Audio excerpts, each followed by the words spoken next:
Hi there, thank you again for joining us. My name is Owen, and I'm with the AARP Foundation. And today we have a special guest in our studio today with us, the wonderful, the fantastic, the dynamic Sandra Bridges. Sandra, thank you so much for joining us today. I'm so glad to have this time with you. How are you feeling? I'm feeling great, thank you. I must say, we had a wonderful time this weekend. Sandra is an accomplished artist, and this past Saturday we had a paint and sip for our volunteers at the AARP Foundation, and they had a wonderful, wonderful time, and we're going to talk a little more about that in just a little bit. But Sandra, let's get started. For starters, what influenced you in art? Or better yet, tell us about your background a little bit, because it's so extensive, and I want our listening, our audience to know this. Tell us about your background. Well, I'm a native Chicagoan. Mm-hmm. I was born and raised in Chicago, went to schools in Chicago, the Catholic school and public school. My parents were rather liberal about education. And when I went away to Carbondale to SIU. Okay. I got a... Was that still a party school then? Or? Yes, it was. It was known for that. I got a bachelor's degree in art education. Mm-hmm. So when I came out as an art teacher. Later I went on and got my master's in administration and supervision from Roosevelt University. And also went back to teach in elementary school. Because at the time I came out, they were not certifying art teachers. So you didn't teach art in elementary school? I taught art in high school for 3 years, at Okay. Morgan Park High School and Foreman High School. But like I said, they were not certifying art teachers, which meant you were really a full-time basis substitute. You didn't have the security of tenure. That wasn't being offered. And consequently, I went back to teach in primary school. Okay. And yes, I took necessary courses. So art wasn't a certified thing in the schools? Not when I came out. Huh. And at the time I came out, they did not prepare us as students in college. It seems that they had not been certifying art teachers for at least 8 years before I had even graduated. So that having had a history of not certifying teachers for so long, I wasn't going to bank on a career with no security. So I went back to college, and I got the necessary requirements to teach kindergarten to 3rd grade, and that's what I did for over 30 years. And after you did that, and you all know that you know the value of a student being at reading level in 3rd Yes. grade, all of that good stuff. So you Yes, served I your do. time. However, you had a chance to reach your passion. Now, when you were in school, was it your desire to be an art teacher to teach? What was the influence there? Well, no, I really did not want to be an art teacher originally. I wanted to be an artist. I had these Well, you grandiose are an ideas. artist. You are. Yeah, Mhm. you know, but life circumstances, my parents, you know, they couldn't fit the bill of a roving artist, and I didn't want to be a poor starving artist. So yeah. And then life would have it that I became the head of a household. I had a daughter to raise. There were a lot of things that, you know, life throws your way. And so I was not able really to pursue an art career until after I retired. And see, and that's the inspirational thing. You know, Yeah. throughout life, we make choices, we have changes, and then there's opportunities for us to fulfill our dreams, fulfill our passion. That's and for the right. fact that you taught for school 35 years, and your passion was painting, being an artist, because you were always an artist, and here you had the opportunity to take it to the next level. Let me ask you this. If you could go back 20 years in time to find yourself 20 years ago, what would you tell yourself right now? If you know all that you knew right now, and you had a chance to hit the Wayback Machine, to go back 20 years and say, Sandra, blah, blah, blah, blah, blah, what would that be? Well, I would say slow down. Slow down in what manner? Slow down in all things. Hit the brakes a little bit. Don't be in such a hurry. In such a hurry. Take your time, young lady. Because life is it's a marathon and not a sprint. It truly is. And a lot of times we're in such a hurry to do what we want to do, and we're not being in the moment. That's the right. Best We out can of the miss moment. a lot. You know, I'm just so excited. Let me just jump ahead here. This is one of the paintings from the second. Well, let's do this. This is one of the group paintings from the first session that you did. And let me tell you, audience out there, we had 10 people who are novel artists, and they sat down, and Sandra took them on this guided tour in creating some wonderful, wonderful pieces here. Real quick, Sandra, give us a quick synopsis of what's going on in this picture. Well, the purpose of the woman addresses us as queens. Yes, yes. And so I wanted to inspire the ladies by saying you are a queen, and this is what the subject matter is.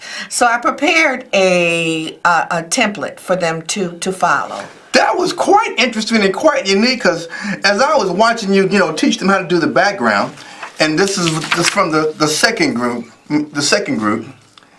I wasn't sure where you were going, and then when I saw them create these wonderful backgrounds and they pulled that template out, I said, I should have been joining your group with you. Well, if you get that background down, you've got half the painting done, haven't you? Yes. And now, the jewels, was that something that you just did, or was that something that you do regularly? Oh, no, that was something we did for that. Just for that particular instance? Yeah, for that particular. I don't usually use jewels in my work. But and all part of embellishing the process. And if they can bring their own creativity to that.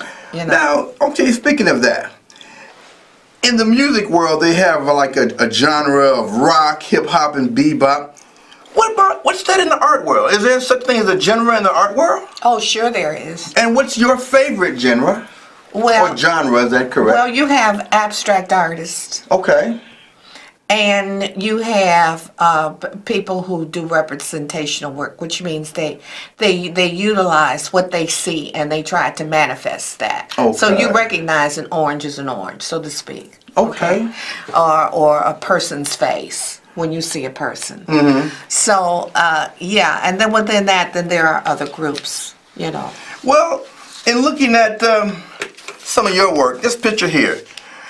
You're a storyteller, and I feel like you're telling stories. Is that a particular genre of art and storytelling? Because this one here tells a story. And can you tell us what this story tells? Well, I've had my work described by a curator. Matter of fact, I'm having a show. I have a show going on right now down in Decatur. And she used the words thought-provoking. Thought-provoking. And I think that really capitalizes upon what it is that I'm really trying to do. I think it's the teacher in me. Mm-hmm. And then I would read back to that literacy. I read so many stories. So this is a history lesson right here. That's right. That's visual. That's right. That's the purpose. And this one here. That's the purpose. And I'm all about Southern roots. And so people would say, well, are these your family members? Not necessarily so. But then again, yes. Because we are so interconnected as black people. Yes, we are. And speaking of black people, this thing about the African diaspora, the black diaspora, explain that for us and for our audience out there. What is that, and what's the importance of that? Well, I'd like to liken the diaspora to looking at the sphere, the ball, the shape of the world. And if you've ever seen the hemisphere depicted on that sphere, the shape of the world, going vertical and then going horizontal, I like to see that as everywhere a black man has put his foot. Yes. Everywhere a black man has traveled, both sea and land. So, and then I also liken it to a scientific fact that the black woman carries what's called the Eve gene. That is within her DNA to produce every ethnic race upon the earth. She carries within her. So, and it's a fact, and it's called the Eve gene factor. That's is the right. Eve factor. Yes. That's an interesting concept there. So that to me, that is the black diaspora. It's, it is in us, through us, and all about us. Okay. And it's our rhythm, and it is our visualization, our color. It's how we speak. It's how we move. So it's an attitude. It's a lifestyle. It's a feeling. It's all of that. It's spiritually endowed by generations upon generations of black people and the interactions that they've had throughout the world. So from the Aboriginal Australian to the Aboriginal African East Asian, from the darkest of dark to the lightest of light.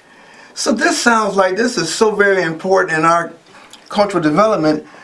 Why isn't this taught in school on this such of a level? I mean, as technologically advanced that we are, and we know that when anyone looks at our history, they look at our art, and if this is such an important part of who we are, why isn't this in the school?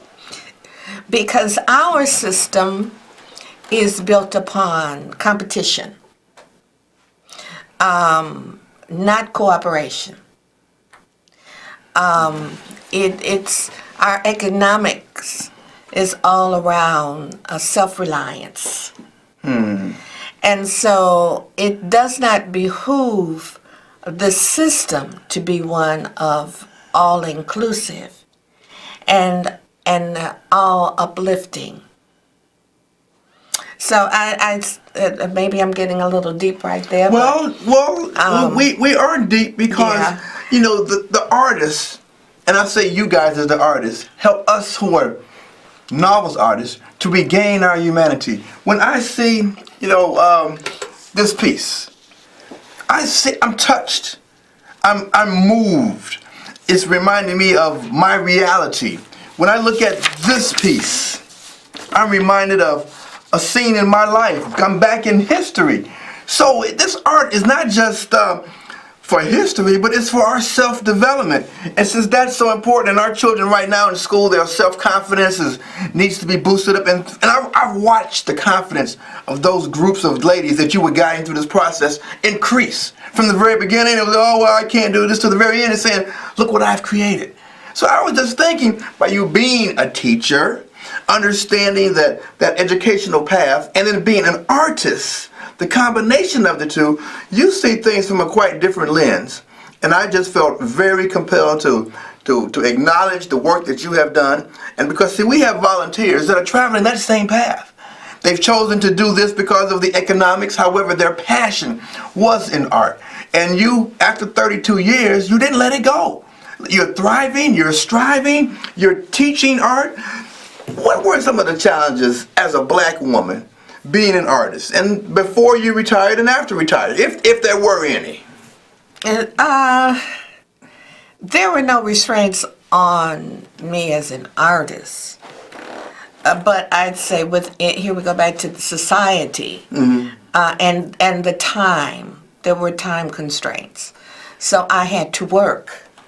The economics. Yes, it was definitely all about economics. Those were the biggest constraints for me. And time, and it is the way that I work. I mean, at the time when I was much younger, I really could not get into doing any painting until maybe 10 o'clock at night when everything was still. After the day was over and now you had an opportunity to be inspired and allow your juices to flow, as they say. Yes. Okay. And so to start at 10 o'clock, I wasn't finishing maybe till 1 or 2 o'clock in the morning, and then I had to turn around and go to work. So it was discipline, and that was your passion. But there was sacrifice in that. I was physically exhausted, trying upon me, and it was not something that I could continue. So I stopped. And how long did you stop? For over 30 years. But for 30 years, you telling me that the artist lay dormant in you? That's right. Say more about that. I mean, what were the influences to bring you out of this dormant stage? Well, there wasn't a day that passed that I didn't think about art. Literally, honestly, there was not one day that passed that I didn't think about it. So there were many a times that I would say, well, Lord, you know, if you're going to have me do this, then I know I'm going to do it. But, you know, I had demons that I had to put down. You know, I was ill and I was self-medicating and didn't realize it. But I knew that there were some things that I didn't want to do, and then and tried to paint. So until my life had really come back in its fullness, I wasn't going to do any painting, any drawing, and I did not for over 30 years. So over those 30 years, I stopped drinking, I stopped smoking, I was able to overcome terrible anemia, Life's events. cancer, life's You're a events. cancer survivor. Yes, I am. So, Yes, I am. with all that going on, look into our camera, and what would you tell our audience out there who have passions, who have dreams, and they say, well, I couldn't do this because I had to do that, and I got this illness, and I got that illness. What would you say to them that would compel them to don't stop and to keep going? Well, I have to explain a preliminary. I was grounded in my faith. Come on now. In all things, I was grounded in my faith. And so consequently, and you heard me say that I wasn't going to go back to painting until I had rid myself of a lot of things that I needed to overcome. And I had also put that at the top of my faith list. God willing, I would do this. So I, even in my trials, my physical trials, it was faith that saw me through. I never will forget when the doctor told me that I had cancer. And I've heard this expression before. My heart dropped. Mm-hmm. That's an expression, your heart drops. Mm-hmm. But it actually feels like your heart drops. My heart dropped when he said that to me. And I remember, and I said, oh, Lord. And I remember the Spirit saying to me, do you feel any different? No. Are you any different a woman now than you were before you walked through that door? Are you the same woman that walked through that door? Mm-hmm. And it was, yes. And then it was, well, have faith. And then peace came upon me.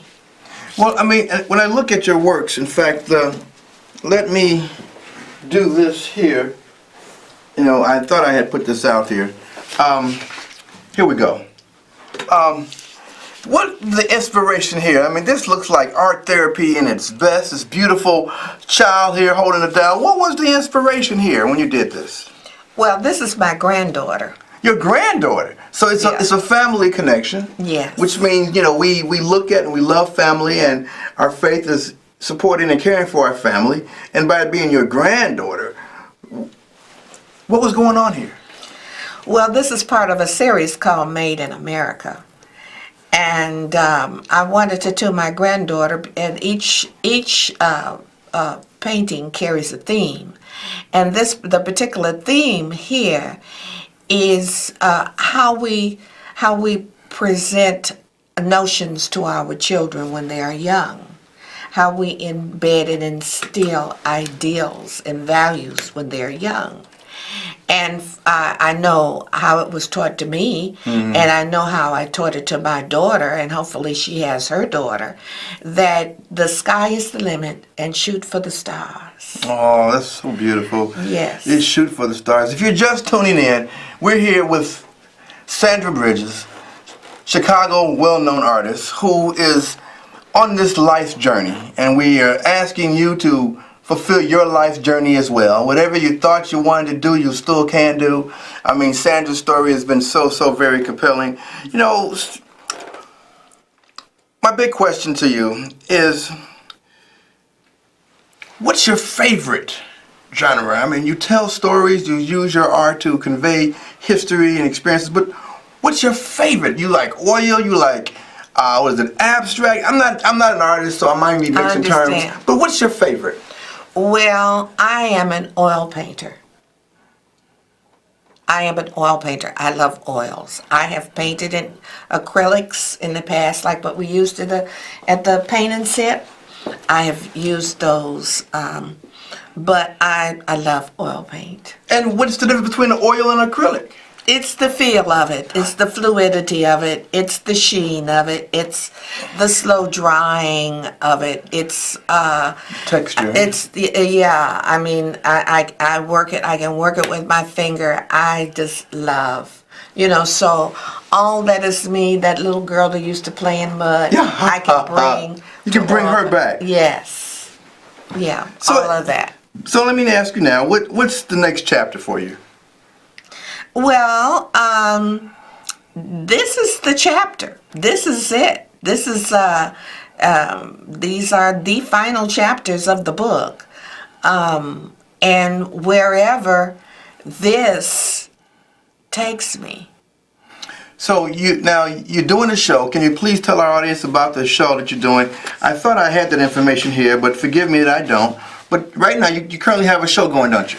Well, I am in a solo show at the Art Museum of Greater Lafayette in Lafayette, Indiana. Mm-hmm. I am showing Southern Roots, some paintings in that particular show. Southern Roots Revisited is the name of it. And that's your series, right? And that is what I'm doing. Okay. And that will be going on till March. Then I have some pieces in a group show at the Madden Art Center down in Decatur, Illinois, with 3 other lovely ladies. And the title of that is called Her Story. But I'm known for my Southern roots. Okay, we have a caller. Caller, you're on the line. Hi, Hi.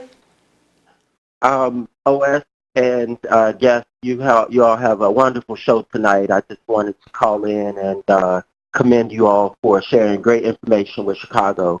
I did have a question. Please. And I know at the AARP Foundation you all support literacy efforts for our young people. And I wanted to see if you all could talk a little bit about the correlation between the critical thinking and art, as well as the critical thinking and literacy, and how art supports literacy and literacy support art. Wow, great question. And I think we have the right person here to answer that, being a teacher and an artist. That is a great question, because one of the questions that I have here is what influenced your interest in art.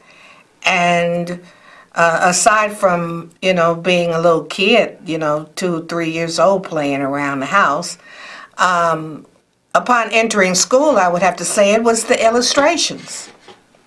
It was the illustrations in books, illustrations on worksheets and workbooks. I found myself tracing the artwork. I was slow to really read. My mother discovered at 8 years old, I was going through the motions of reading, but at 8 years old, she discovered I really wasn't a reader. I was doing terribly on my comprehension test, and she didn't understand what that was, why that was. Mm-hmm. And I had learned phonics, but I hadn't learned how to actually read. I could sound out the words, but I was not comprehending what I was doing. And so eventually she got me to a library, and there was a book. And the book was about a little dog, and I love dogs. And it was full of illustrations, to answer your question. Those pictures in books can really draw children in. That's why you notice with literacy for little kids, they are the big books are filled with huge pictures.